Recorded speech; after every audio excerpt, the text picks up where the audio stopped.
నవరసంబులుకు నాట్యమయూరియై మూల శబ్దంబుల మోక్షహంస. నవరసంబులుకు నాట్యమయూరియై మూల శబ్దంబుల మోక్షహంస. పరమ పవిత్రమౌ పరమాత్మ గీతయే నేడు నాట్యంబాడుచుండెగనుమా. పరమ పవిత్రమో పరమాత్మ గీతయే నేడు నాట్యంబాడుచుండెగనుమ. మునిరతనార్యులు మోదిల్లు శిష్యుండు, మునిరతనార్యులు మోదిల్లు శిష్యుండు సహజాచలుని కంఠ శబ్దరీతి. అజ్ఞానతిమిరంబులంతంబుజేయ అనాదిబోధను వినుము ఆర్యులార. అజ్ఞానతిమిరంబులంతంబుజేయ అనాదిబోధను వినుము ఆర్యులార. వినుము ఆర్యులార. తెలిపే జ్ఞానేశ్వరుల్ గీతన్ దివ్యరీతి.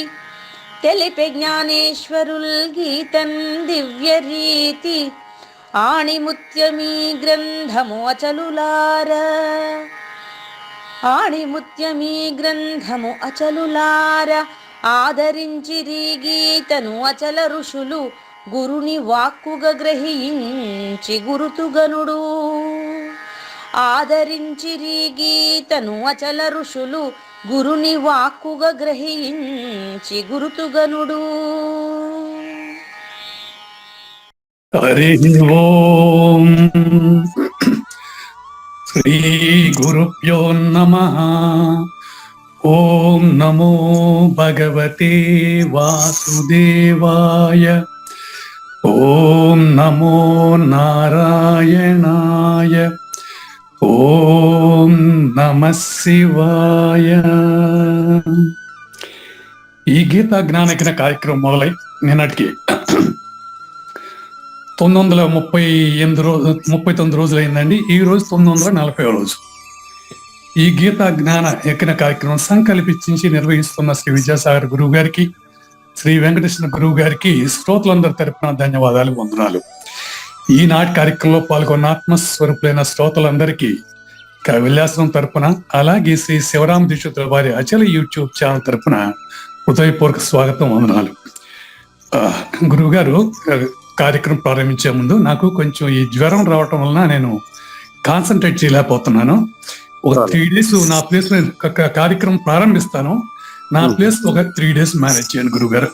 మంచిది, ఏమనుకోకుండా. ఓకే, ధన్యవాదాలండి. ఇంకెవరన్నా మీ అనుచరులు ఎవరైనా ఉన్నారా? లేరండి, మీరు ఎవరినైనా పెట్టుకోండి గురువు గారు. వినేవాళ్ళకి కూడా అర్థం అవుతుంది కదా.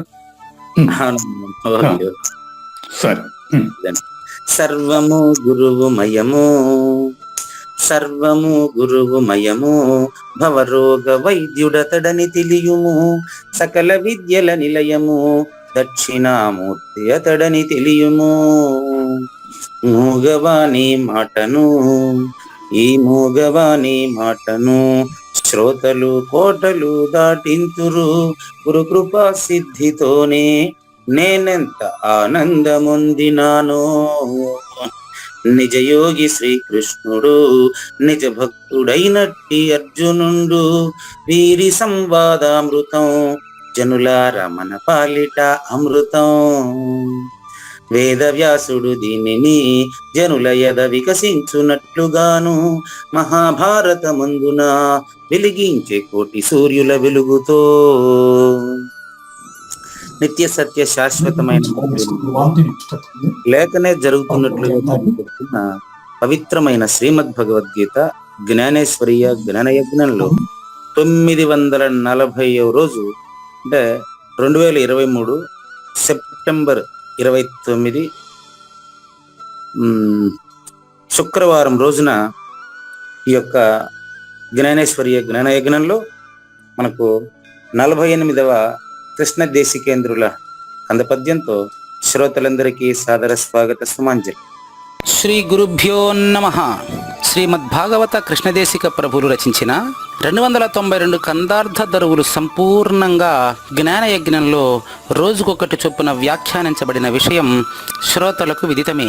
ఈ కందార్థ దరువులను రచించిన 19 సంవత్సరాల వరకు అవి ముద్రణకు నోచుకోలేదని, వాటిలోని నిగూఢ భావాలను మరింత స్పష్టం చేస్తూ రచయిత క్షరాక్షరోపాధి ద్వయదోషరహిత పరమతత్వ కందములు 261 రచించారని, తదుపరి సద్గురు శుభాశీస్సులతో ఈ రెండూ కలిపి ఒకే పుస్తకంగా ముద్రించారని పెద్దలు చెప్పగా విన్నాం. పుస్తకం ఇప్పుడు మన భక్తులతో చాలా మంది దగ్గర ఉంది. ఈ కందపద్యాలు భగవద్గీతకు ఉత్తర గీత వలె సద్గురు భక్తులకు కందార్థ దరువులలోని ఎన్నో సమస్యలకు సమాధానమై విలసిల్లుతోంది.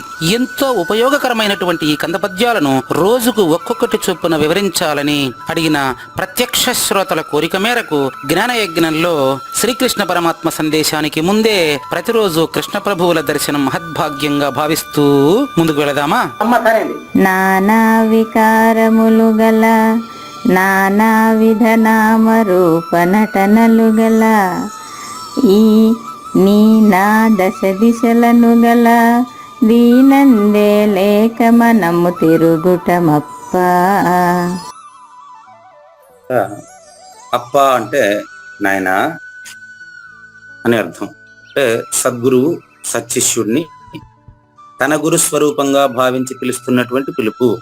ప్రతి పదంలో ఇంత అంతరార్థం ఉంటుంది. మరి చూడండి, నానా వికారములు గల నానా విధ నామ రూప నటనలు గల ఈ నీ నా అంతవరకు రెండో మంత్రం అండి. ఈ నీ నా అంతవరకు రెండో మంత్రం. అంటే మూలం లేని గుర్తిరిగే శరీరం మాట్లాడినటువంటి మాట. ఇది కూడా అదే మాట్లాడిన మాట, కానీ ఇక్కడ నుంచి అర్థం మారుతుంది. చూడండి, ఈ నీ నా దశ దిశలను గల, అక్కడ ఈ అని చెప్తా ఉండేది 16 అక్షరాల మంత్రంలో చెప్పినటువంటి, రెండవ మంత్రంలో చెప్పినటువంటి మూలము లేని ఈ గుర్తిరిగే శరీరం గురించి చెప్పిన మాటలండి. గమనించండి. దశ దిశలను గల దీనందే, ఇది మొదటి మంత్రం యొక్క రహస్యం అండి. దీనందే అంటే స్వతసిద్ధమైన పరిపూర్ణమునందే, ఇది విషయం. లేక మనము, ఇది 16 అక్షరాలదే. లేక మనము తిరుగుటమప్ప, మనం మాట్లాడుతూ ఉండడము లేకనే, లేని కావూరి నాగేశ్వర ప్రసాద్ గారు లేని పూజారి వెంకటేశం గారితో మాట్లాడుతుంది అని మనం చక్కగా గుర్తించాలి. తర్వాత సద్గురు శ్రీ కావూరి నాగేశ్వర ప్రసాద్ గారు ఆల్టర్నేట్ చెప్పారు కదా, దాని గురించి కూడా చెప్తాను. ఇప్పుడు ఉదాహరణకి అర్జునుడు కృష్ణ పరమాత్మను గురువుగా ఎంచుకున్నాడండి. శిష్యస్తేహం సాధ్యమాం త్వాం ప్రపన్నం అన్నాడు. అది ఏమంటాడు, దాన్ని వెతకపోయిన తీగ కాలికి తగిలినట్టుగా పక్కనే ఉండే బావగారు గురువు అని అప్పుడు అర్థమైంది అనుకోండి. ఆయనకు మధ్యలో వచ్చి ఇంకొకరిని మార్చుకోవాల్సిన అవసరం ఉండదు. ఒకసారి ఫిక్స్ అయిపోయిన తర్వాత ఆయన సూచిస్తే చాలా సంప్రదాయాలు ఇది జరిగిందండి. ఇప్పుడు తలపల మురళీరత్నం గారు నన్ను ఎక్కడికి పంపించారు, నాయన నువ్వు వారసత్వంగా మనకు వస్తున్నటువంటి సీతాఫల్ మండిలో ఉండేటువంటి కేంద్ర పీఠంలోకి వెళ్ళి ఒక 4 రోజులు అక్కడ శిక్షణ తీసుకుని రాపో నాయన అని పంపించారు. అది పర్వాలేదు. ఆ విధంగా కావూరి నాగేశ్వర ప్రసాద్ గారు ఆరోగ్యం బాగలేనిది కేవలం మీ దేహానికే కనుక మీరెవరైనా మీ అనుచరుల్ని ఎవరైనా మీరు సూచన చేస్తే, మీ అంతటి వారెవరైనా ఉంటే మీరే ఐడెంటిఫై పంపిస్తే మేము చేస్తాం, కానీ యాక్సెప్ట్ చేస్తాం. కానీ మేము ఎవరండి ఇంకొకరిని ఎన్నుకోవడానికి? మాకంత అధికారం ఎలా ఉంది చెప్పండి. కాబట్టి అర్థమవుతుంది కదా అందరికి కొంచెం. అవును, ఓకే మీరు రెస్ట్ తీసుకోండి. అమ్మగారు అయ్యగారి ఆరోగ్యం జాగ్రత్త చూసుకోండి. మీరేమి స్పందించబాకండి. మీరు స్పందించినట్టుగా కూడా నేనే ఫీల్ అవుతూ ఉంటాను, అంతే తప్ప మీరు బాగా రెస్ట్ తీసుకోండి. దేశ కాలాలకు సంబంధించింది ఆరోగ్యం. అదే విధంగా లేకనే లేని జ్వరానికి లేని ట్రీట్మెంట్ ఖచ్చితంగా చేయాల్సిందే. దాని ప్రకారం దాన్ని చూడండి, ఏం పర్వాలేదు. మీరు ఎవరైనా సూచించిన వ్యక్తి తప్ప మాకంత మేమంత ఇది కుదరదండి. అంత పవర్ అంత ఇది ఎవరికి మాకు ఉండదు. అది విషయం. పర్వాలేదు. మీరు బాగా రెస్ట్ తీసుకోండి. మీరు ఓపుకుంటే వినండి, లేకున్నా మీరు ఆరోగ్యం బాగా అయిన తర్వాతనే కలవండి. ఏం ఇబ్బంది లేదు. ఒకసారి మీరు ప్రారంభించిన తర్వాత మీతోనే ముగిస్తారు. మీరు ఉన్నట్లుగానే మేము భావిస్తాం అన్నమాట.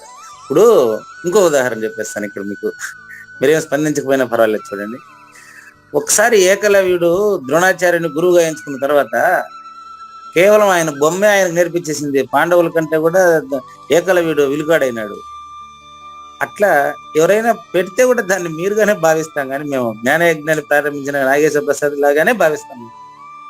అట్లా చూడండి, ఇంతసేపు మనం మాట్లాడిన అన్ని కూడా నానా వికారములు గల, ఈ వికారాలంతా ద్వయానిది అండి, ద్వంద్వానిది. ఉదాహరణకు చూడండి, ఇప్పుడు మీకు జ్వరం వచ్చింది.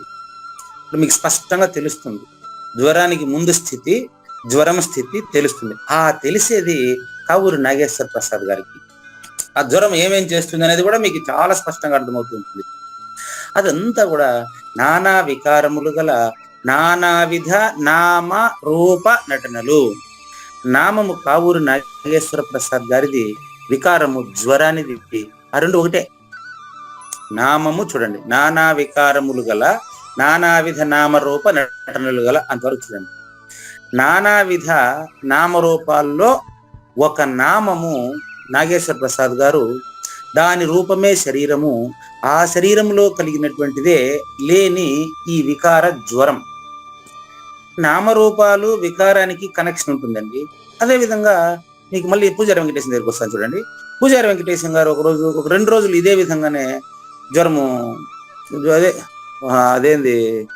అదేదో ఇంకొకటి మొదలు పెట్టారు. దీంట్లో ఇంకొక ఆయన శ్రీకాంత్ గారు ప్రధాన శ్రోతగా ఇంకేదో మొదలు, దాని పేరు ఏదో దానికి టైటిల్ కూడా పెట్టారు. అది ఇది ఎక్కువైపోయి టైం సరిపోక, శరీరానికి సరైనటువంటి రెస్ట్ లేక అక్కడ 2 రోజులు బ్రేక్ అవసరమైంది.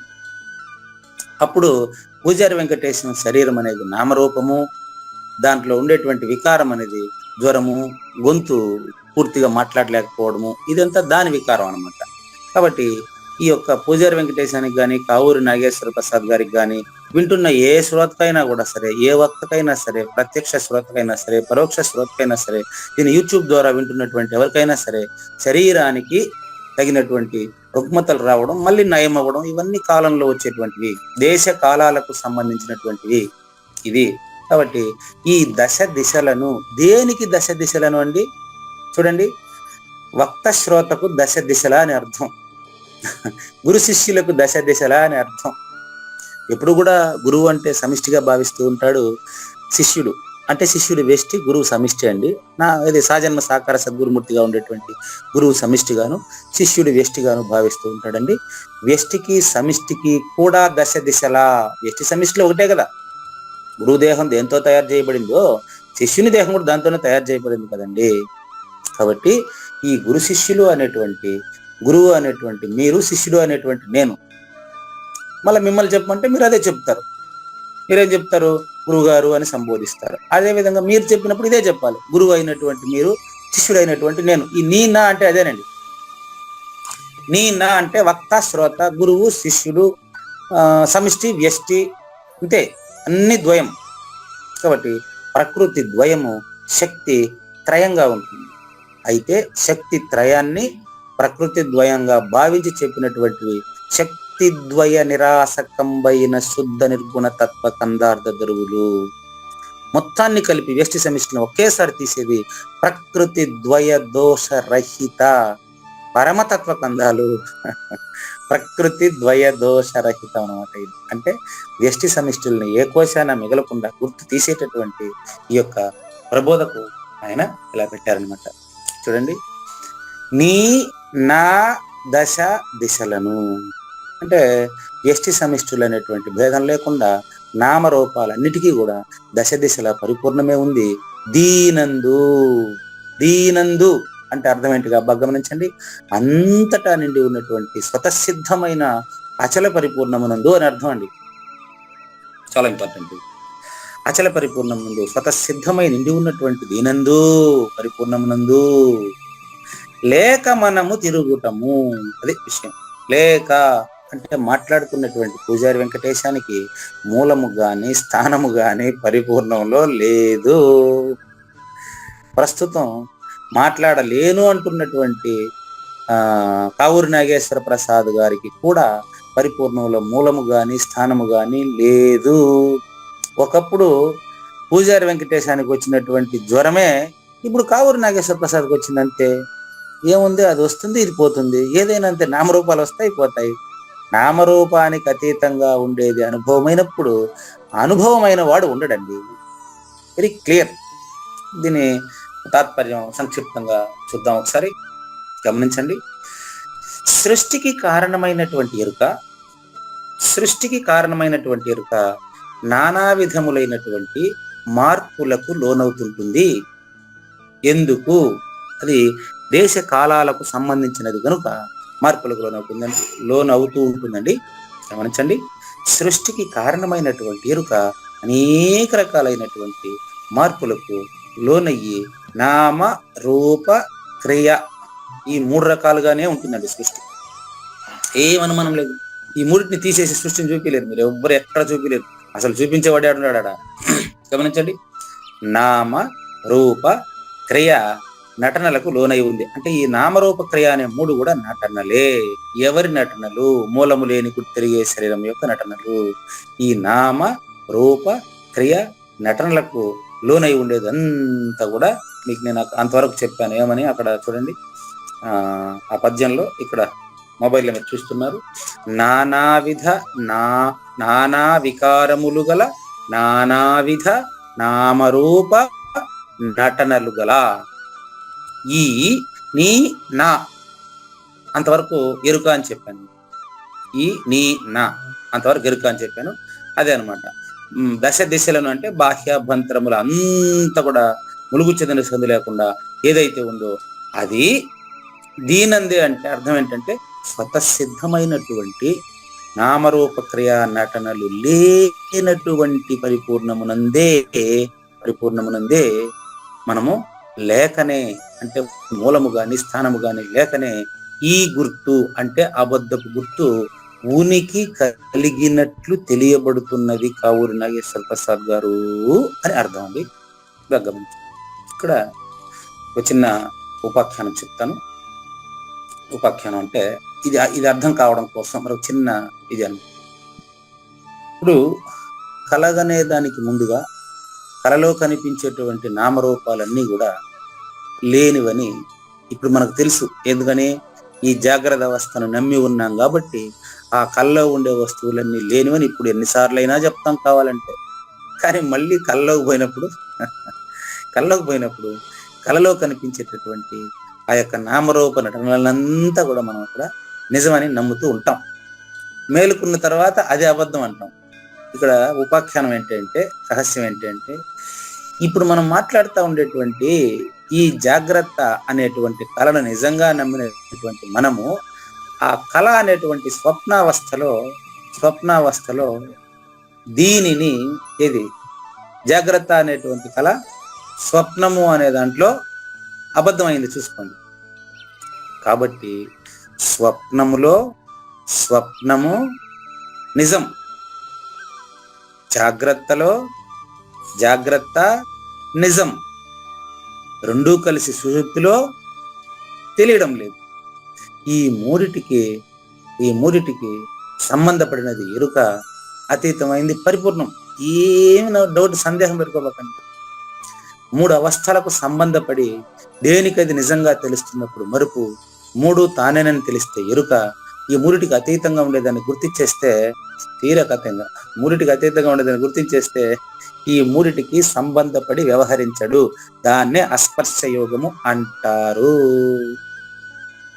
మరో నంబర్ 2 ఇంకో ఉపాఖ్యానం ప్రదర్శిస్తాను మీకు. ఇప్పుడు ప్రయత్నం చేయండి.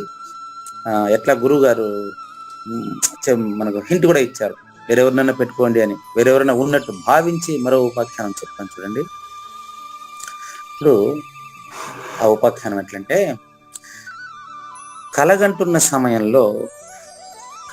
సమయంలో కలలోని వస్తువులు తెలుస్తున్న సమయంలో కూడా అవి అబద్ధమేనని ఆ తెలుసుకుంటున్న వాడికి తెలీదు. క్లియరా? ఇంకొంచెం దగ్గరగా చెప్తాను చూడండి. ఇప్పుడు నానా వికారములు, నానావిధ నామరూప నటనలు కలిగినటువంటి ఈ దశ దిశలలో మనం లేకనే తిరుగుతున్నట్లుగా తెలియబడుతున్నామని చెబుతున్న కృష్ణ ప్రభువులు, బాగా గమనించండి, లేకనే తిరుగుతున్నామని చెబుతున్న కృష్ణ ప్రభువులు సద్గురుమూర్తి దీనికంటే వేరుగా ఉండాలన్నా వద్దా? వింటున్న సర్వశ్రోతల్లారా, సద్గురు భక్త జనులారా, మీరే సద్గురుమూర్తి, బాగా గమనించండి. జ్ఞానయజ్ఞాన్ని తెలుసుకుంటున్న మీరు జ్ఞానయజ్ఞము కంటే వేరుగా ఉన్నారా లేదా చూడండి, పట్టుకోండి. జ్ఞానయజ్ఞాన్ని తెలుసుకుంటున్న మీరు జ్ఞానయజ్ఞము కంటే వేరుగా ఉన్నారు. అదే పరిపూర్ణత, అదే పరిపూర్ణము, అది మీరే, అది మీరే, అది మీరే, అనుమానమే లేదు. మళ్ళీ మీ దగ్గరికి వస్తే ఉదాహరణ ఎట్లా అంటే, కళలో జరిగిన సంఘటనలన్నీ కళ లేకనే జరిగినట్లు మళ్ళీ వచ్చి మీరు చెబుతున్నట్లే గురువాక్యం చేత మేలుకున్నటువంటి కృష్ణ ప్రభువులు లేక శ్రీకృష్ణ పరమాత్మ సద్గురుమూర్తి మిగతా వాళ్ళని మేల్కొల్పడం కోసం మీరు మేల్కొని నన్ను మేల్కొల్పుడి అంటాడు. మీరు మేల్కొని నన్ను మేల్కొల్పమంటే కృష్ణ ప్రభువులను మేల్కొల్పమని కాదాడా? మీరు మేల్కొని నన్ను మేల్కొల్పండి అంటే కృష్ణ ప్రభువుల్ని మేల్కొల్పమని కాదు, మీలో ఉండేటటువంటి అబద్ధపు గుర్తును మేల్కొల్పి అది లేదని దానికి తెలియజేయమని అర్థం అండి.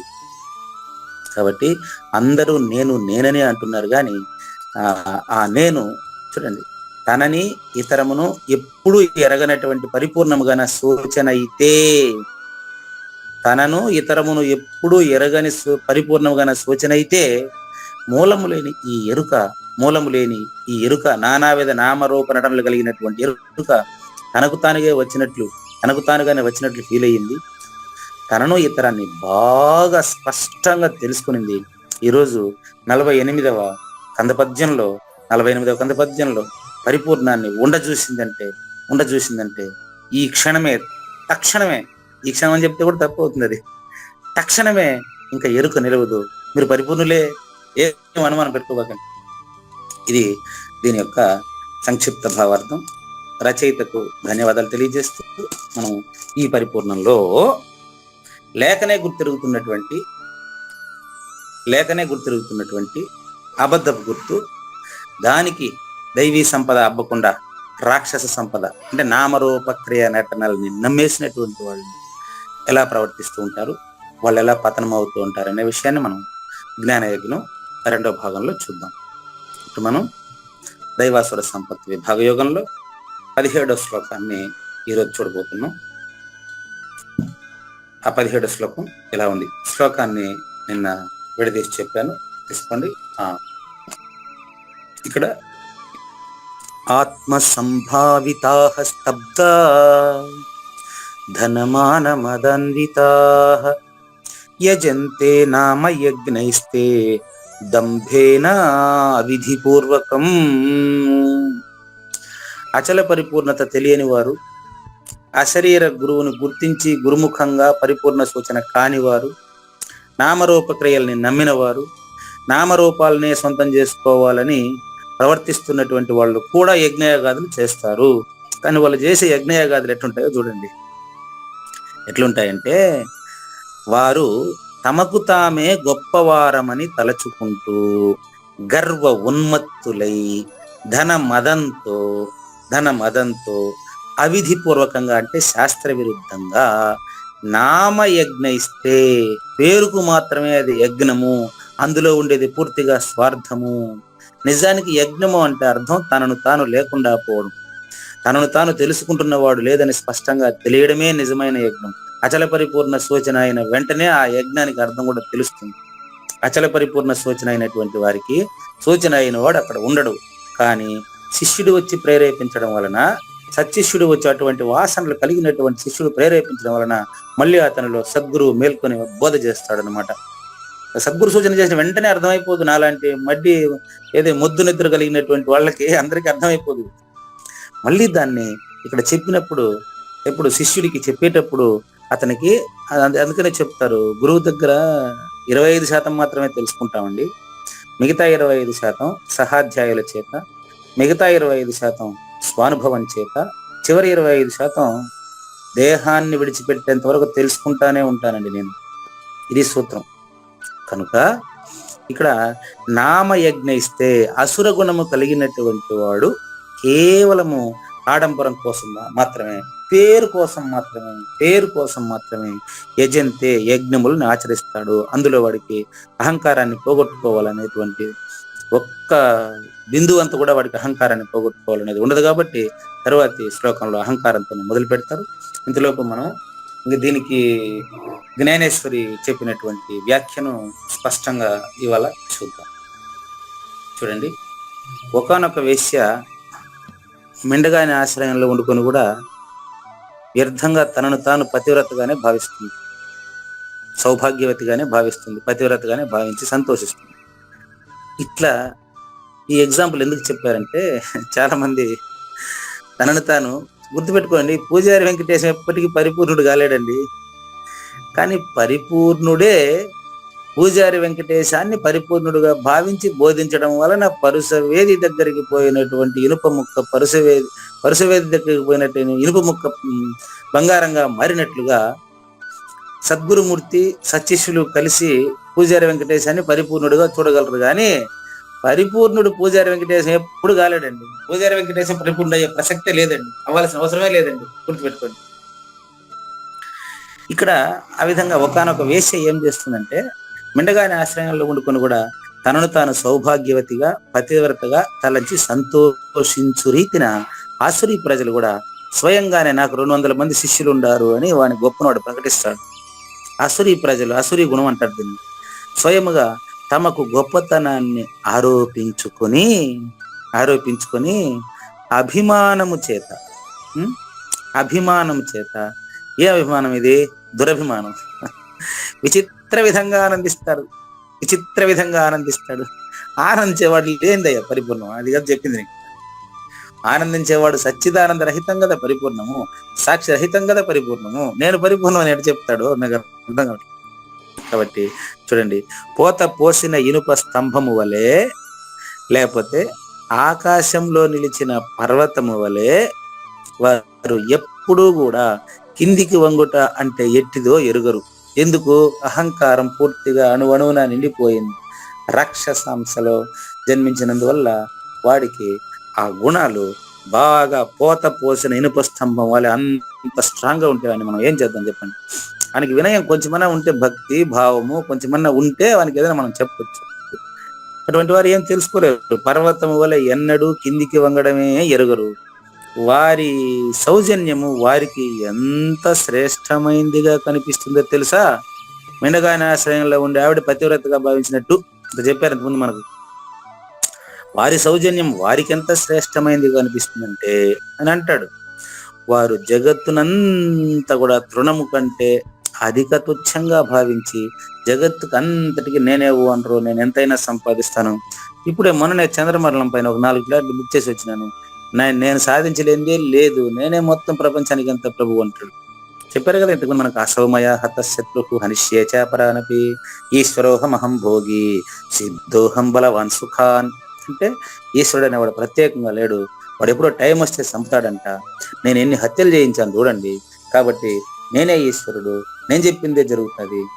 కాబట్టి నేను ఎంతమందినైనా శిక్షించగలను, ఎప్పుడైనా ఎవరినైనా జైల్లో పెట్టించగలను, ఎవరికైనా నేను నిరపరాధినంతా కూడా అపరాధిగా మార్చగలను అని వాడు తలస్తాడు. దానికి మనం ఏం చేద్దాం? అది వాడి గుణం అనమాట. ఇంతేకాకుండా ఓ కావూరి నాగేశ్వర ప్రసాద్ గారు ఎప్పుడైనా సరే పొర్రపాటుగా కూడా అతను ఉచిత అనుచితములను విచారించనంత అధికంగా, ఒకే తలకట్టు వదిలినారంటే భావం పోతుంది. చాలా ఇంపార్టెంట్ చూడండి. ఉచితానుచితములను విచారించనంత అధికముగా వారిని ధనలోభం ఆవరించుకుంటును. చెప్పాను మీకు, ఒక వ్యక్తికి రెండేనండి. నా ఎక్స్పీరియన్స్ ప్రకారం ఒక వ్యక్తికి డబ్బు కీర్తి ఇంకేం లేదు నాకు తెలిసి. మూడోది ఏదైనా ఉంటేది స్త్రీ. డబ్బు కీర్తి స్త్రీ, అంతే. చూసుకోండి, నిజానికి బంగారం గురించి యుద్ధాలు జరగలేదండి, స్త్రీని గురించి యుద్ధాలు జరిగినాయి.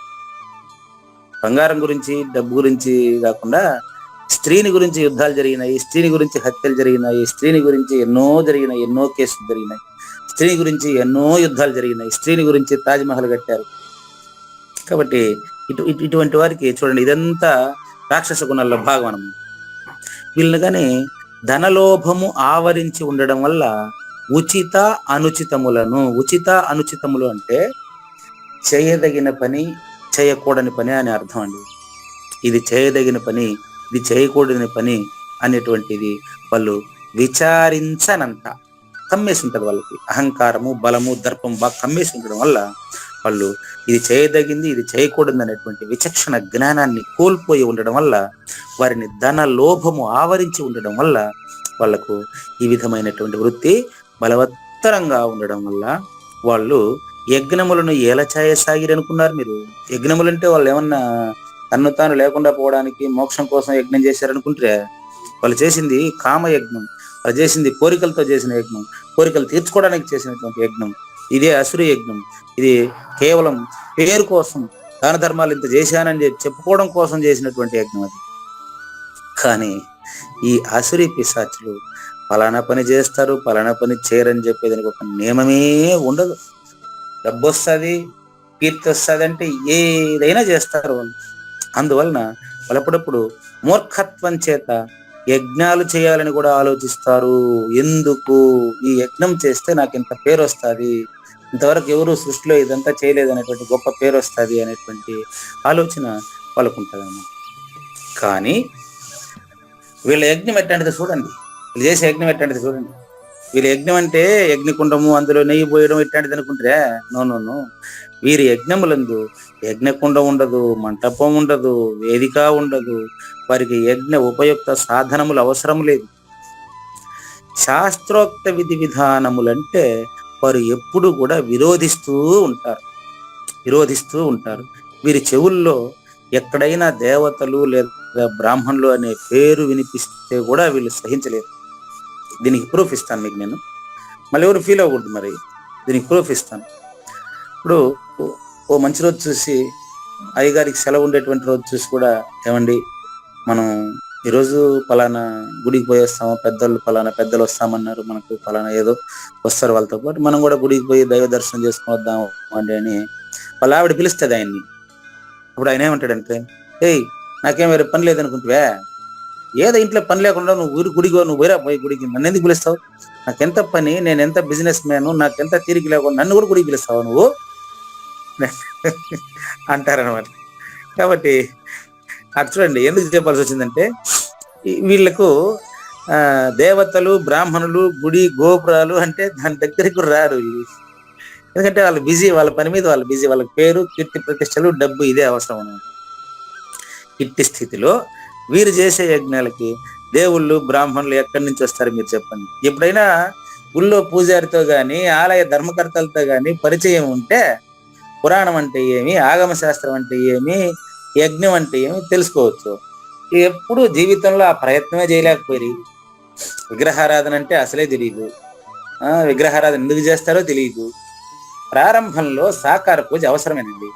దాన్ని వీళ్ళు అస్సలు నాకు ఇంత డబ్బు ఉంది కదా, నాకేం పని, నాకంత అది ఉంది కదా, ఇది ఉంది కదా అంటాడు. అయినప్పటికీ వాడు చూడండి, ఇప్పుడు మరణించిన దూడ యొక్క శరీరంలో వీళ్ళు చూడండి, వీళ్ళు నెట్ట పోలిసినారంటే, మరణించిన దూడ యొక్క శరీరంలో చిట్టు నింపి దానిని ఆవు ముందు నిలబెట్టి తెలివిగలవారు పాలు పితుకు చందమునా అంటే వీళ్ళు అనువాదంలో పొరపడ్డారు. ఈ రాణి లలితాదేవి గారిలో అయితే కరెక్ట్గా ఉంటుంది. నేను చెప్తాను మీకు దీని క్లారిటీ. మరణించిన దూడ యొక్క అంటే అర్థం ఏంటంటే, ఇప్పుడు ఆవు పాలు పితకాలి అంటే మనం దూడ ఉండాల. దూడ వేసిన ఆవే పాలు ఇస్తుంది. ఆ విషయం మీకు తెలిసి నేను చెప్పే పనిలే. అయితే ఆ దూడ చనిపోయి ఉంటుంది కొన్ని ఆవులకి. దూడ పుట్టిన వెంటనే చనిపోయినటువంటి ఆవుకి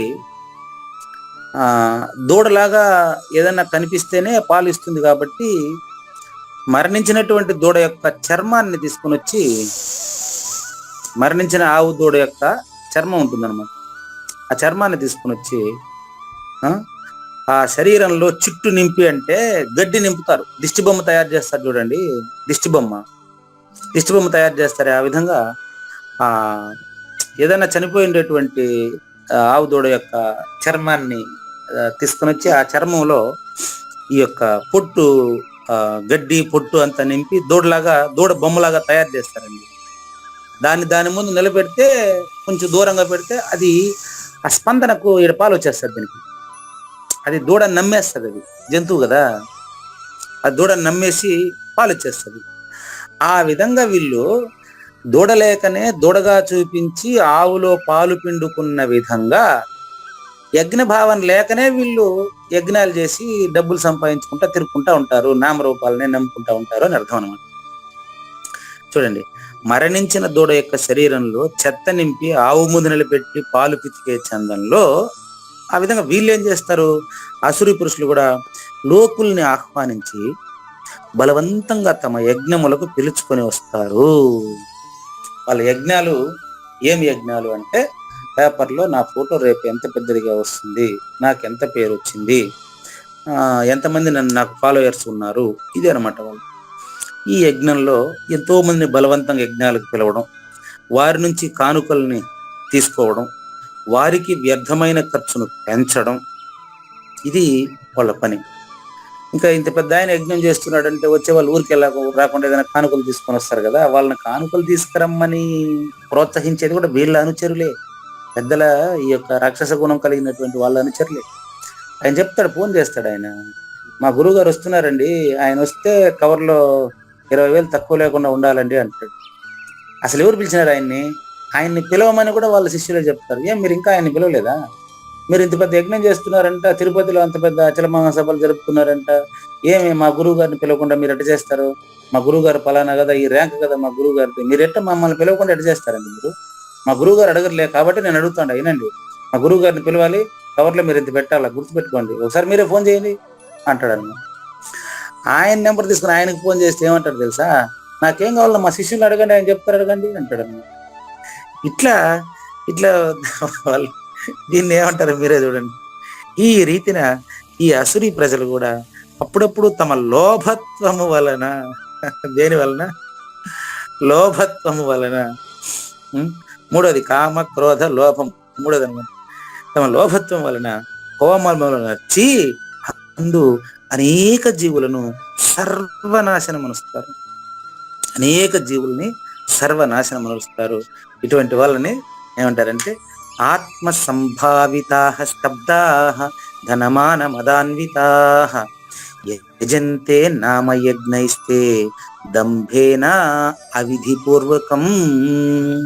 ఇటువంటి వ్యక్తిని పేరు వద్దులేండి, ఇటువంటి వ్యక్తిని ఒక ఆయన కలిశారు, ఆయన పేరు కూడా వద్దు, మళ్ళీ మీరు ఆయన అడుగుతారు, ఏంటయ్యా పరిపూర్ణ బోధ అంటే ఇదేనా, మీరు ఇట్లా చేస్తే ఎట్లా, మీరు బోధకు వ్యతిరేకం కదా, గురు బోధకు వ్యతిరేకంగా మీరు ఇలా ప్రవర్తిస్తే ఎక్కడ పోయినా మీ శిష్యుల్ని పంపించేది, వాళ్ళకి మీ నెంబర్ ఇచ్చి ఫోన్ చేయమని చెప్పేది, మిమ్మల్ని పిలిపించుకోమని చెప్పేది, మీరే బలవంతంగా అనవసరంగా దానిలో ఎంటర్ అయ్యేది, ఈ విధంగా చేస్తే ఎట్లా మీరు అంటే, దానికి అంటాడు ఆయన, ఏమంటాడంటే, అయ్యా మమ్మల్ని వదిలేయండి, మేము దీంట్లోనే సంపాదించడానికి అలవాటు పడిపోయినాము, ఇదే మా బతుకు తెరువు, మమ్మల్ని మీరైతే ఈదులు అయిపోకండి, మీ పని మీరు చూసుకోండి, మా దారిని మేము అలవాటు పడిపోయినా మమ్మల్ని వదిలేయండి అన్నారు. కాబట్టి మనం వాళ్ళ జోలికి పోవాల్సిన అవసరం లేదు.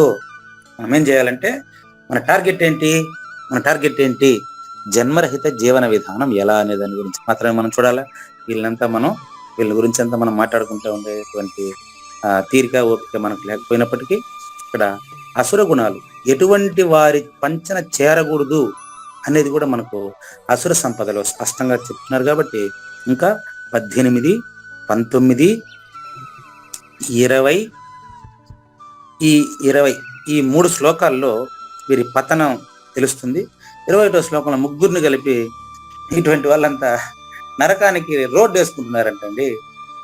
నరకలోకానికి అంటే మళ్ళీ జన్మకు కావాల్సినటువంటి సరంజామా సమకూర్చుకుంటున్నారు అనే విషయాన్ని మనకు ఇప్పుడు తెలియజేస్తారు. చూద్దాం, తర్వాత శ్లోకం చూద్దామా. తర్వాత శ్లోకం నెంబర్ 18 అండి, చూడండి.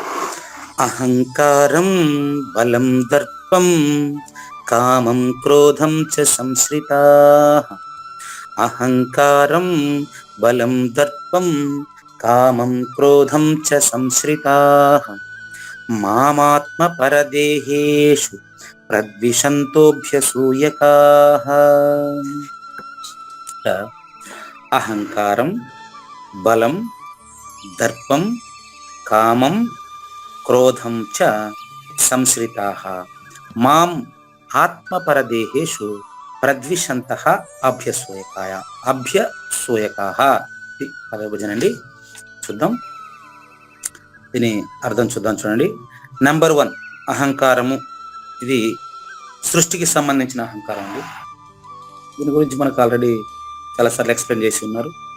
ఓంకారము అంటే ప్రకృతి పురుషులు, అహంకారము అంటే జీవుడు ఈశ్వరుడు.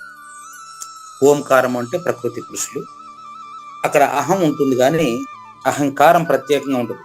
దాన్నే సురస్వప్నము అన్నారు. ఇక్కడ ఉండేటువంటిది వ్యష్టిలో ఉండేటువంటిది అహంకారము నంబర్ 1. నంబర్ 2 దానిదే బలము. నంబర్ 3 దర్పము, మొండితనం. అహంకారము నంబర్ 1, దాని బలము నంబర్ 2, దర్పము మొండితనము నంబర్ 3.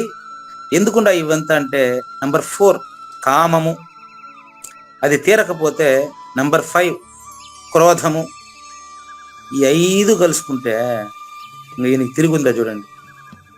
గాలి తర్వాత అగ్గి 2 ఒకదానికొకటి కోయిన్సైడ్ అయిపోతే ఎట్టుంటాయో అట్ట ఈయన కథ. అహంకారము, బలము, దర్పము, కామము, క్రోధము ఇవన్నీ ఒకే దేహంలో కలిస్తే ఎట్టుంటది? సంశ్రితాహ, వీటిని ఆశ్రయించాడు ఈ రాక్షస గుణం ఉండేవాడు. సంశ్రితాహ అంటే ఈ అహంకారాన్ని, బలాన్ని, దర్పాన్ని, మొండితనాన్ని, కోపాన్ని కలగలుపుకుని ఉండేటువంటి వాడికే మనం చెప్తే వింటాడా? ఎవరినో ఒకరు చెప్తే వింటాడా? చూడండి, వినడు. ఎందుకని? అభ్యసూయకాహ అంటే అసూయతో ఇతరులను నిందించేటటువంటి దుర్గుణం అందులో పూర్తిగా మూర్తిభవించి ఉంటుంది అనమాట. దీన్ని అభ్యసూయకాహ అంటారు. చివరి పదం అభ్యసూయకాహ. ఇతను ఆత్మ పరదేహేషు, తనను తాను బాధ పెట్టుకుంటూ ఉంటాడు. అయితే తనట అనుకోడండి. ఆత్మ పరదేహేషు అంటే తనలో తనను బాధ పెట్టుకుంటూ ఇతరులను బాధ పెడుతుంటాడనే విషయం మనం చెప్తే కూడా అతనికి అర్థం కాదండి. ప్రూఫ్ చెప్తాను చూడండి. ఎవరినైనా కోపపడాలి అంటే ముందుగా ఆ కోపపడేటువంటి వాడిలో ప్రభావితం చూపుతుందండి. అతని శరీరాన్ని ఫస్ట్ ప్రభావితం చేసేదండి ఈ యొక్క కోపం. కాబట్టి ఆత్మ పరదేహేషు, తనను తాను నాశనం చేసుకుంటూ ఇతరులను కూడా నాశనం చేసే ప్రయత్నంలో ఉంటాడు అని అర్థం. తమ శరీరంలోను ఇతరుల శరీరంలోను అంతర్యామిగా ఉన్నటువంటి మాం అంటే అంతర్యామిగా ఉన్నటువంటి సమిష్టికర్త స్థాయిలో కూడా ప్రద్విషంత ద్వేషిస్తూ ఉంటాడని. కాబట్టి ఇటువంటి వారు చూడండి, అహంకారము, బలము, దర్పము, కామము, క్రోధానికి వశులై ఉండడం వల్ల ఇతరులను నిందిస్తూ తమ శరీరములందును ఇతరుల శరీరములందును అంతర్యామిగానున్న సృష్టికర్త స్థాయిలో కూడా అందరికీ కూడా వ్యతిరేకంగా తయారవుతూ ఉంటాడు. ఎంతో మందిని కూడా తన వైపు తిప్పుకుంటూ బ్యాచ్లుగా తయారు చేస్తూ ఉంటాడు. వీళ్ళని గురించి మనం జ్ఞానేశ్వరి ఎక్స్ప్లెనేషన్ చూద్దాం. తత్ఫలితం తర్వాత శ్లోకంలో చూద్దాం. జ్ఞానేశ్వరి తీస్తాం. వీళ్ళని గురించి మన జ్ఞానేశ్వరి ఎక్స్ప్లెనేషన్ చూడండి. ఇంకా పైకి ఈ ఆసురీ ప్రజలుండ్ల వీళ్ళు తమ ముందు మేళతాళములను ఉంచుకొని నడుస్తారు. ఆ మేళతాళాలు ఏవి? అహంకారము, బలము, దర్పము. వాడికి ఒక యూనియన్ కొత్తగా ఏర్పాటు చేస్తాడు. ఒక యూనియన్. ఇది ఎవరిని ఉద్దేశించింది కాదండి, జ్ఞానేశ్వరి చెప్తున్న విషయాలకు మీకు ఏమంటారు లైవ్ దానికి తగిన ఉదాహరణలు ఇస్తూ వస్తానంతే. ఈ ఆసురీ ప్రజలు తమ ముందు ఏం చేసుకుంటారు? మేళతాళాలను ఉంచుకొని నడుస్తారు, ముందుకెళ్తారు. ఇట్లా కొత్తగా ఒక యూనియన్ ఏర్పాటు చేస్తారు. ఇప్పుడు ఉండే శాఖలన్నీ సరిపోలేదని కొత్తగా ఇంకొక పేరు పెడతాడు, దానికి ఇంకొక పార్టీ పేరు పెడతాడు. రాజకీయ పార్టీలు పెడతారు కదా రోజుకి ఒక పార్టీ. ఆ విధంగా అచల పరిపూర్ణ ప్రబోధన కూడా ఒక కొత్త పార్టీ పెడతాడు. పెట్టి వ్యర్థముగానే 4 వైపులను మేము దీక్ష గైకొంటిమి, మేము ఇంకొక శాఖ రిజిస్ట్రేషన్ ఏర్పాటు చేసినాము, మేము దీన్ని ఇంకా ఎక్కువ ప్రచారం చేస్తాము అని చాటుతాడు. అదే పనిగా పత్రికలు అన్ని ప్రకటనలు గుప్పిస్తాడు. చాటుకుంటూ తిరుగుతాడు, మొత్తం ఊరూరా తిరుగుతాడు. ఎక్కడ జనాలు ఈ సాంప్రదాయానికి సంబంధించి ఎక్కడ ఉంటే అందరి దగ్గరికి పోయి దాన్ని అంతా కూడా కలుషితం చేస్తాడు. ఏం చేస్తాడు అక్కడ పోయి? ఈ దుష్టులకు తమ గొప్పతనాన్ని గురించినటువంటి అభిమానము శిఖరమును ఆరోహించును. వాళ్ళేనా ఇంతవరకు, మనం ఏంది, మన ఉనికి మనం చాటుకోవాలి కదా. అసలు ఈయనకి ఉనికి ఉందో లేదో చూడండి. అచల పరిపూర్ణ ప్రబోధలో ఉన్నదానికి ఉనికి ఉంది, లేని దానికి అసలు లేనే లేదు. బాగా గమనించండి. అదేంది? నాసతో విద్యతే భావో నా భావో విద్యతే సతః ఉభయోరపి దృష్టవంతః త్వనయోస్తత్వదర్శిభిః. ఉన్నది ఉన్నట్లు లేనిది లేనట్లు చూసేవాడికి సంఘం అవసరమే లేదు. ఎందుకంటే తాను తప్ప రెండవది లేదు కదా. గుర్తుపెట్టుకోండి సద్గురు భక్త జనులారా, సర్వ గురుభక్త జనులారా, మీరందరికీ కూడా ఒక ముఖ్యమైనటువంటి సూచన ఏంటంటే, నీకు తప్ప రెండవది లేదు, నువ్వే సద్గురుమూర్తి, నీకు ఏ యూనియన్ అవసరం లేదు. నీ గురువు చెప్పిందే నీకు నిజము, నీ గురువు చెప్పింది నిన్ను గురించే చెప్పారు, నువ్వే సద్గురుమూర్తి, నీకు ఏ యూనియన్ తోనూ దేనితోనూ అవసరం లేదు. సద్గురు భక్తి కలిగి సర్వులను సమానంగా చూసి అందరిలోనూ ఆ పరిపూర్ణాన్ని చూడగలిగితే నువ్వే పరిపూర్ణుడు తండ్రి. ఇటు కాకుండా ఈ రాక్షసాంశ కలిగినటువంటి, రాక్షస గుణాలు కలిగినటువంటి కొంతమంది ఏం చేస్తారంటే, ఈ దుష్టులకు తమ గొప్పతనాన్ని గురించిన అభిమానం శిఖరాన్ని ఆరోహించి ఉండడం వలన పక్కన ఎవరైనా ఒకరు కొంచెం పేరు తెచ్చుకుంటా ఉంటే ఇతను ఇంకొక యూనియన్ స్టార్ట్ చేస్తాడు కొత్తగా. ఏం చేస్తాడు చూడండి. అంధకారమునకు కాటుక పెట్టుట వలన ఇట్ట పోలిక చేస్తారు. ఏం చేయమంటారు చెప్పండి? చీకటికి మళ్ళీ కాటుక పెట్టడం అవసరం ఏమని చెప్పండి? అంటే పోలిక, వీళ్ళని గురించి పోల్చేదానికి వేరే మాటలు దొరకలేదు ఆయనకి, జ్ఞానేశ్వర్లు. అంధకారమునకు కాటుక పెట్టుట వలన వాని నలుపు ఇంకా అధికమవు రీతిన వీరి మూర్ఖత్వం ఇంకా ఘనీభవించును. మూర్ఖత్వం ఘనీభవించును.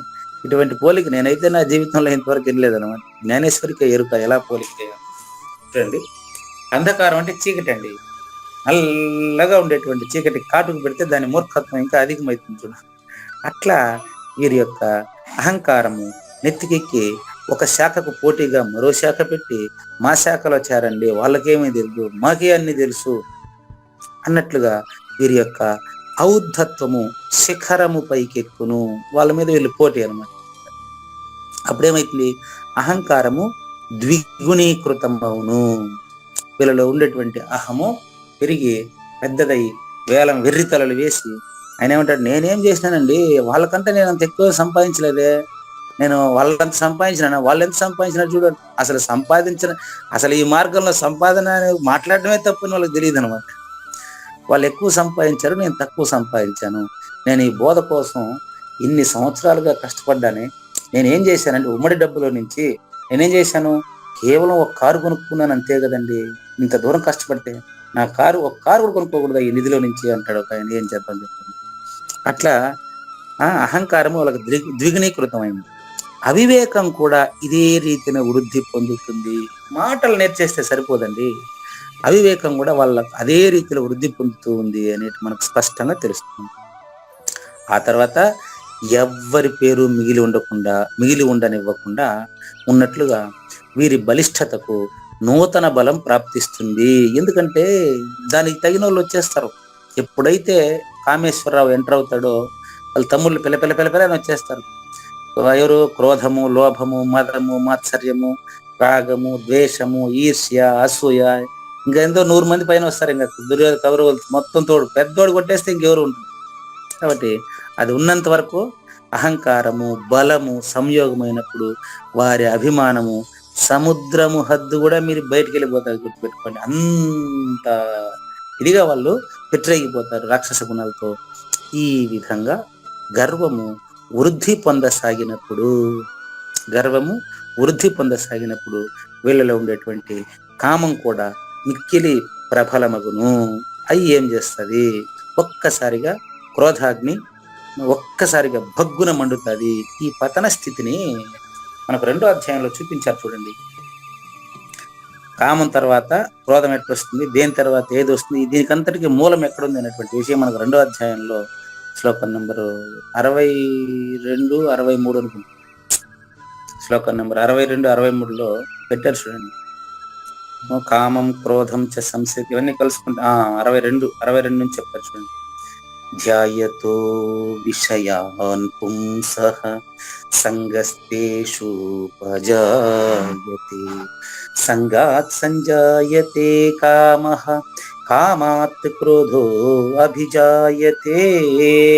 అంటే ధ్యాయతో విషయాన్ పుంసః, ఎప్పుడైతే విషయాలు అంటే ఇవేంటి 5 శబ్దస్పర్శ రూపరసగంధాలనే 5 విషయాల పట్ల నామరూప క్రియ నటనలు నిజమని ఎప్పుడైతే నమ్మేశాడో వెంటనే ఏమొచ్చేస్తుంది?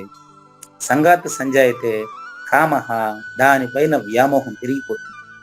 ఎప్పుడైతే కామం తీరలేదో ఏమైతుంది? క్రోధాగ్ని ఒక్కసారిగా భగ్గున మండిపోతుంది. ఇంకా ఇక్కడ చూడండి, ధ్యాయతో విషయాన్ పుంసః అచల పరిపూర్ణుడికే దీనికి ముందు చెప్పేశారు.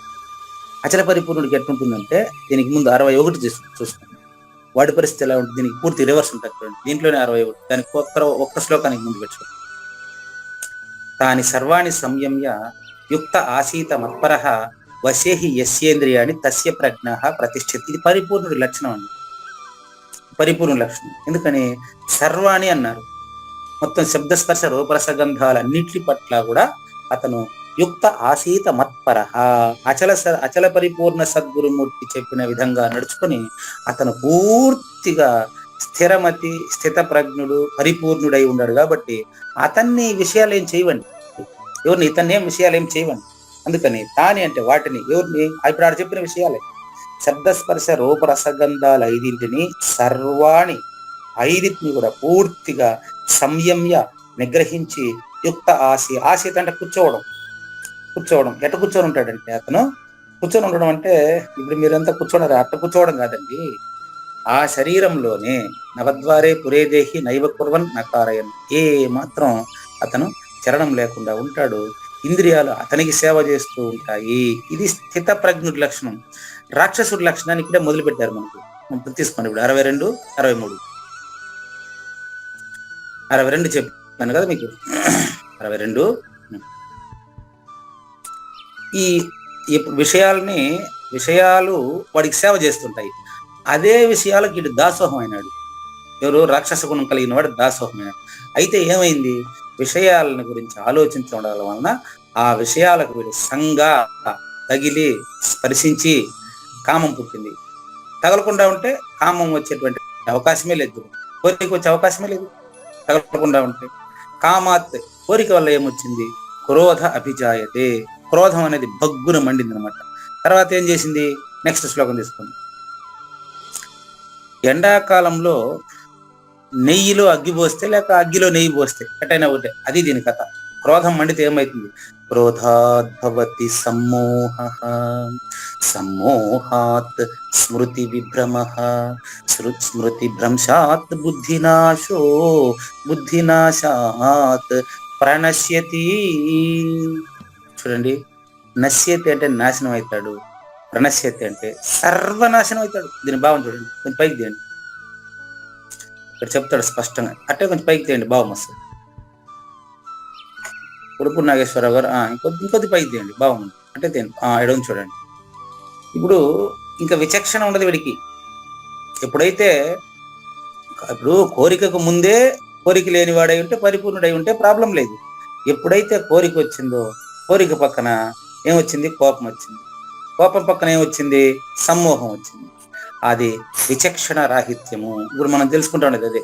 అంటే ఇది మంచి, ఇది చెడు అనేటువంటి విచక్షణను ఆలోచించే ప్రసక్తి ఉండదు. ఇంకా వాడి స్మృతి పూర్తిగా భ్రమించింది. భ్రమించిన తర్వాత ఏమైంది? ఇంకా ఆటోమేటిక్ గా వాడి బుద్ధి నశించదు. బుద్ధి నశించేది కాదు ఇక్కడ. వాడి బుద్ధి నశిస్తుందంటే అర్థం ఏంటంటే వాడు పూర్తిగా రాక్షస గుణానికి అంకితమైపోయినప్పుడు ఏమవుతాడు? సర్వము పతనం అవుతాడు.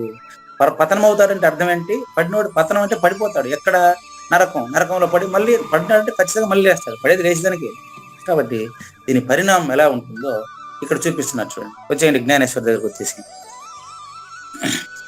దాన్నే ఇక్కడ మనకి ఎక్స్ప్లెయిన్ చేస్తారు. దాని పరిణామం చూడండి. క్రోధాగ్ని ఒక్కసారిగా భగ్గున మండుతుంది వాడిలో. ఇదప్ప మండుటెండా కాలంలో నెయ్యి లేకపోతే నూనె భాండాగారానికి దారుణమైన అగ్ని ప్రమాదం సంభవిస్తే అంటే అర్థం ఏంటి? ఒక ఆయిల్ ఫ్యాక్టరీ నిప్పంటుకుంటే ఎట్లా మండుతుందో అట్లా మండుతుంది ఈ వ్యక్తిలో ఉండేటటువంటి పేరాశ, పెద్ద ఆశ. ఉం? ఒక ఆయిల్ ఫ్యాక్టరీకి ఎట్లాగైతే నిప్పు అంటుకుంటే అగ్ని ప్రమాదం సంభవిస్తే అది ఎట్లా మండుతుందో ఆ విధంగా ఇతనిలో క్రోధాగ్ని ఒక్కసారిగా భగ్గున మండుతుందన్నమాట. అలా మండినప్పుడు ఏమవుతుంది? సమాజానికి వినాశకరణానికి దారి తీస్తాడు వీడు. అందుపైన ఏమైతుంది? తీవ్రంగా గాలి కూడా వీస్తూ ఉంటే ఏ రీతిగా ఉంటుంది చూడండి. ఆ విధంగా ఈ యొక్క అసురీ ప్రజల యొక్క బలము సమాజానికి వినాశనకారి అవుతుంది. అందుకనే మనకు దీంట్లోనే 9వ శ్లోకంలో చెప్పారు, వీళ్ళు ఎందుకు జన్మిస్తారు అంటే కేవలం సమాజాన్ని కలత చెందించడానికే జన్మిస్తారు. ఏతాం దృష్టిమవష్టభ్య నష్టాత్మానో అల్పబుద్ధయ. ఇందులోనే 9లో చెప్పారు చూడండి. 9 ఏతాం దృష్టిమవష్టభ్య నష్టాత్మానో అల్పబుద్ధయ ప్రభవంతి ఉగ్రకర్మాణ. వీళ్ళు చేసే పనులంతా కూడా సమాజానికి భీతి గొలిపే విధంగా భయంకరంగా ఉంటాయి. క్షయాయ జగతో అహితాహ. సమాజానికి అహితం, కీడు చేయడానికి మాత్రమే వీళ్ళు కంకణం కట్టుకుని ఉంటారు. స్వార్థం కోసం మాత్రమే ఉంటారు. ఇతరుల యొక్క మనోబలాన్ని పిప్పి చేసి పూర్తిగా ఆక్రమించి ఆధిపత్యం చెలాయించేదానికి మాత్రమే ప్రయత్నం చేస్తూ ఉంటారు. కనుక ఈ ఆసురీ ప్రజల యొక్క బలము అత్యధికంగా వృద్ధి పొంది వారి వచ్చేసేయండి, జ్ఞానేశ్వర దగ్గరకు వచ్చేసేయండి. అహంకారము, కామము, బలము ఈ 3 ఒక్కసారిగా కూడుకున్నప్పుడు వారికి తమ ఇష్టము వచ్చిన రీతిలో హింసా కార్యములో నడిస్తే చూడండి, తమ ఇష్టం వచ్చినటువంటి రీతిలో వారు హింసా కార్యములు పునర్చుటలు అటు చేయడంలో ఎలా వెనుక ముందు ఆలోచిస్తారు చెప్పండి. అసలే చెప్తారు కదా, అసలే కోతి చేష్టలు ఎట్టుంటది? అసలే కోతి, పైగా తేలు కుట్టింది. కోతి అసలే జాతిలో కోతి, పైగా తేలు కుట్టింది, పైగా కళ్ళు తాగింది. టెంకాయ మనలో పోయేసి కళ్ళు తాగుతా ఉంది. కోతి టెంకాయ మనలో పోయేసి కుండలో కళ్ళు తాగేసింది. తాగిన తర్వాత దాన్ని మళ్ళీ తేలు వెరుగు కుట్టింది. ఇంక దాని పని ఎట్టుంటుంది చూడండి. అట్లా ఈ యొక్క అసుర గుణం కలిగినటువంటి వాళ్ళ పరిస్థితి అలా ఉంటుంది. ఓ కావూరు నాగేశ్వర ప్రసాద్ గారు చూడండి, ఇట్టి యజ్ఞకర్తలకు వీళ్ళు చేసేది యజ్ఞం. చూడండి, యజ్ఞము అంటే తాను లేకుండా పోవడానికి ప్రయత్నించేదాన్ని యజ్ఞం అని చెప్తారు. కానీ ఇటువంటి యజ్ఞకర్తలకు ఆసురీ ప్రజలు ఏం చేస్తారంటే ప్రప్రథమంలో జారణ మారణ ప్రయోగాలు సిద్ధించుటకు స్వయంగా తమ రక్తమాంసములను కూడా వ్యయమనర్చనారంభిస్తారు. దీనికి మీకు ఈ మధ్యలో మీకు తెలిసిందేమో, మదనపల్లి సంఘటనలో తన ఒక టీచర్ కూడా విద్యార్థుల్ని బలిచ్చేశారు. దీన్నే ఆసురీ యజ్ఞాలు అంటారు. చూడండి, దానికి ఇది ఉదాహరణగా మాత్రమే చెప్తున్నాను. చూడండి, ఆసురీ ప్రజలు ప్రప్రథమంలో జారణ మారణాది ప్రయోగములు సిద్ధించుటకు వాళ్ళు ఏమి కోరి బలి ఇచ్చుంటారు. చూడండి, అమ్మాయిని బలి తీసుకున్నారు అనవసరంగా. స్వయముగా తమ రక్త మాంసాలని కూడా వ్యయమనర్చనారంభిస్తారు. కొంతమంది అయితే తన పిల్లల్ని కూడా బలి ఇచ్చేస్తారు కొంతమంది. అంతేకాదు వారు ప్రాణములతోనున్న శరీరమును దగ్ధమరుస్తారు. ఇట్టి కృత్యం వలన శరీరమును వసించడి నా ఆత్మతత్వమునకు. ఇక్కడ చాలా గమనించండి, శరీరములో నివసించడి నా ఆత్మతత్వమునకు అంటే గుర్తుపెట్టుకోండి అందరూ కూడా, సద్గురు భక్త జనులారా, బలవంతంగా తనను తాను హింసించుకునేటువంటి వారికి ఇంకా జన్మలు పెరుగుతాయని గమనించాలి. చాలా ఇంపార్టెంట్. ఈ శరీరమును నివసించడి నా ఆత్మతత్వము, శరీరము నివసించడి ఆత్మతత్వాన్ని నిక్కుటంగా తాపము కలిగించడం అంటే జన్మ పరంపరలను పెంచుకుంటారు. అందుకని ఆత్మహత్య మహాపాపం అంటారు. మామూలు పాపం కాదు, మహాపాపం. హత్య, ఆత్మహత్య ఇవన్నీ కూడా మహాపాపం. వాళ్ళు తిరిగి పునర్జన్మలకు కారణమవుతారని గమనించాలి. కాబట్టి ఇవన్నీ బయట నేరం ఏదో కానీ ఖచ్చితంగా అతను ఎన్నో జన్మలు ఎత్తాల్సినటువంటి అవసరం ఉంటుంది. మిగతా వివరాలు మనం తర్వాత ఎపిసోడ్లో చూద్దామా. 18 ఇంకా కొద్ది మిగిలింది, దాని తర్వాత ఎపిసోడ్లో చూద్దాం. లేనిది లేదు, ఉన్నది లేకపోవుట లేదండి. ఈ గొప్ప మర్మమంతా ఈ వలన తేటగా తెలిసెనండి. కామము క్రోధంబుతో దర్పము బలమహంకారంబుతో ఏకాత్మనైన నన్ను నిరతము ద్వేషించుచుంటారయ్యా. శ్రీకృష్ణుని పలుకును సూటిగా తలపల మునిరత్నమే శ్రీమించిన భావమై సద్గురువు చెప్పకనే చెప్పెనండి. సద్గురార్పణ. మంగళం అమ్మ కానండి. జయ మంగళం నిత్య శుభమంగళం జయతు జయ మంగళం మహోత్సవ మంగళం. జయ మంగళం నిత్య శుభమంగళం జయతు జయ మంగళం మహోత్సవ మంగళం. శ్రీమించున చలంబు సూచించినటువంటి దక్షిణామూర్తికి దండమిడుతూ, శ్రీమించున చలంబు సూచించినటువంటి దక్షిణామూర్తికి దండమిడుతూ, శ్రీ మహావిష్ణువు సూర్య భగవానుడు యాజ్ఞవల్కి జనక రాజ ఋషికి జయ మంగళం నిత్య శుభమంగళం జయతు జయ మంగళం మహోత్సవ మంగళం. అయం వ్యర్థ బాహ్య కోపిన భవతి అనే సుఖయోగి సాంది పరుసుల వరుస. అయం వ్యర్థ బాహ్య కోపిన భవతి అనే సుఖయోగి సాంది పరుసుల వరుస. దీనినే శ్రీకృష్ణ పరమాత్మ వద్దనే ఎరిగరిగిన ఉద్ధవార్జునులకు జయ మంగళం నిత్య శుభమంగళం జయతు జయ మంగళం మహోత్సవ మంగళం.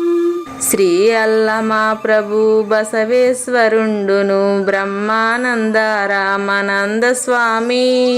శ్రీ అల్లమా ప్రభు బసవేశ్వరుండును బ్రహ్మానంద రామానంద స్వామి. నవరసాలు లిఖించు నాట్యమయూరిగా గీతను మలచిన జ్ఞానేశ్వరులకు జయ మంగళం నిత్య శుభమంగళం జయతు జయ మంగళం మహోత్సవ మంగళం. కబీరు దాసుడు సహజానంద గురుడు రామావధూతయు రాజితముగా. కబీరు దాసుడు సహజానంద గురుడు రామావధూతయు రాజితముగా. అంబికా శివయోగి శ్రీవేమన నిరంజన వెంకయ్య తిరువెంగళార్యులకును జయ మంగళం నిత్య శుభమంగళం జయతు జయ మంగళం మహోత్సవ మంగళం. శ్రీ బృహద్వాశిష్ట సిద్ధాంతమును చేసి జనన మరణ భ్రాంతి జడుపు బాపి. శ్రీ బృహద్వాశిష్ట సిద్ధాంతమును చేసి జనన మరణ భ్రాంతి జడుపు బాపి. అచల సాంప్రదాయమవనిలో నెలకొలిపి అందించినట్టి శివరాములకును జయ మంగళం నిత్య శుభమంగళం జయతు జయ మంగళం మహోత్సవ మంగళం. మెప్పైన బోధల తిప్పలు బాపిన అప్పయ్య మంత్రియు అచల గురులు. మెప్పైన బోధల తిప్పలు బాపిన అప్పయ్య మంత్రియు అచల గురులు. పరశురామ సీతారామ స్వామి ప్రభులు నరసింహ యోగి గురువర్యులకును జయ మంగళం నిత్య శుభమంగళం జయతు జయ మంగళం మహోత్సవ మంగళం. కంద కందార్థములనందించి బృందముకు రంది పాపిన కృష్ణ ప్రభువునకును. కంద కందార్థములనందించి బృందముకు రంది బాపిన కృష్ణ ప్రభువునకును. పలుకులా కందనిది పరబయలు ఇది అని పలికిన ఫీల్కాన లక్ష్మణునకు జయ మంగళం నిత్య శుభమంగళం జయతు జయ మంగళం మహోత్సవ మంగళం. ఫీల్కాన లక్ష్మణుల ప్రియ శిష్యవర్యుండు అవధూతయని పేరావనియందు. ఫీల్కాన లక్ష్మణుల ప్రియ శిష్యవర్యుండు అవధూతయని పేరావనియందు. పాఠాలు నేర్పించి పీఠాలు ఏర్పరచి శంఖబాపిన వెంకటేశ్వర వధూతకు జయ మంగళం నిత్య శుభమంగళం జయతు జయ మంగళం మహోత్సవ మంగళం. బట్ట బయలున ఎరుక పుట్టనే లేదని బాలాజీ సింగు ఈ కీలు తెలిపే. బట్టబయలున ఎరుక పుట్టనే లేదని బాలాజీ సింగు ఈ కీలు తెలిపే, మూలమూలేనట్టు ఎరుకేమి లేదని తెలియజెప్పిన మునిరత్నమార్యులకును. జయమంగళం నిత్య శుభమంగళం జయతు జయమంగళం మహోత్సవమంగళం. నరస్వప్నము వంటి సురస్వప్నమిది అని పరిపూర్ణ దర్శినిని ప్రకటపరచి, నరస్వప్నము వంటి సురస్వప్నమిది అని పరిపూర్ణ దర్శినిని ప్రకటపరచి, సహజాచల రాజయోగి సద్గురు కృపచ సాంప్రదాయక గురుల సరసన జేరే. జయమంగళం నిత్య శుభమంగళం జయతు జయమంగళం మహోత్సవమంగళం. నిష్కల్మషానంద నిజ గురుని శిష్యుండు లింగమూర్తి లిపిని పొందుపరచి, నిష్కల్మషానంద నిజ గురుని శిష్యుండు లింగమూర్తి లిపిని పొందుపరచి, కార్వేటి నగరము పురవాసుడైనట్టి పూజారి వెంకటేశునకంకితం విధి. జయమంగళం నిత్య శుభమంగళం జయతు జయమంగళం మహోత్సవమంగళం. జయమంగళం నిత్య శుభమంగళం జయతు జయమంగళం మహోత్సవమంగళం. జై సద్గురు ప్రభు మహారాజ్ కి జై. జై గురుదేవ్ అండి. శ్రోతలందరి తరపున వెంకటేశ్వర గురువు గారు ధన్యవాదాలు చెప్తూ శాంతి మంత్రం. పూర్ణమదః పూర్ణమిదం పూర్ణాత్ పూర్ణముదచ్యతే పూర్ణస్య పూర్ణమాదాయ పూర్ణమేవావశిష్యతే. ఓం తత్సత్. ఓం శాంతి శాంతి శాంతి. హరి ఓం.